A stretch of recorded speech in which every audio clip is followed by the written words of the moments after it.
So Badou Jack is defending his WBC Cruiserweight World Championship against Noel McCallion this weekend. And of course, this is a rematch. Their first fight was a majority decision where Badou Jack just about won the fight on the judges' scorecards, even though McCallion actually outscored Badou Jack. And in my opinion, going off of that first fight, it sort of felt like McCallion is the more athletic of the two, and he can sort of do more in the ring and can push a harder pace, whereas Badou Jack is older. He's relying more on his experience more than McCallion, where he's relying a lot more on his athleticism, right?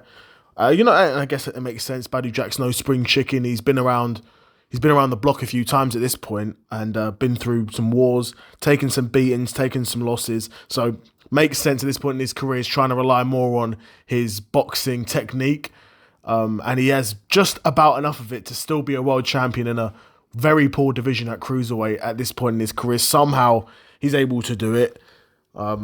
It's sort of like how I viewed Manny Pacquiao coming back, but Manny Pacquiao is a far better boxer now than Badou Jack is now. Do you know what I mean? Yeah, I mean, it's crazy that Badou Jack's a world champion in 2025. I agree. When people say that, I am like, I couldn't agree more.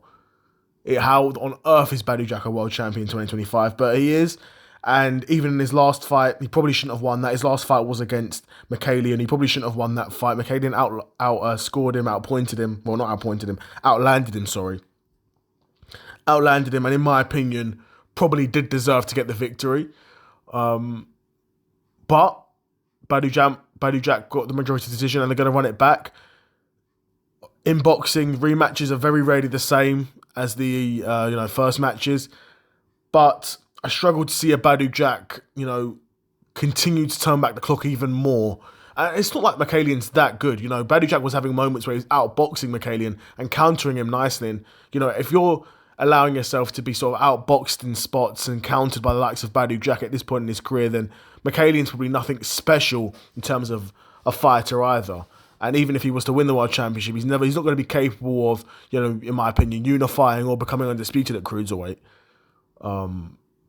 So in that sense, the match does sort of lose stakes, but there is still a world championship on the line.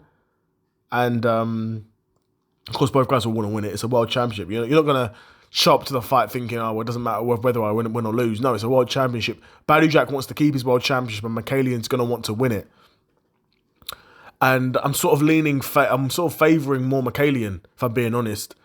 I'm sort of favouring McCallion to be able to go out there and, I was going to say switch it on more, but he switched it on in the first fight. He was outlanding him. If he can just continue to outland him, maybe if he's able to be a bit more defensively disciplined and work on those defensive fundamentals. I mean, there's no point in me saying it now. The fight's going to happen soon.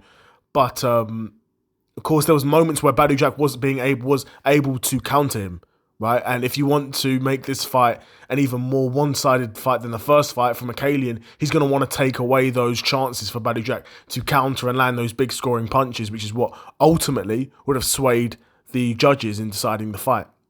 So yeah, I'd be curious to know what you guys think of Badou Jack's, still being a world champion in 2025.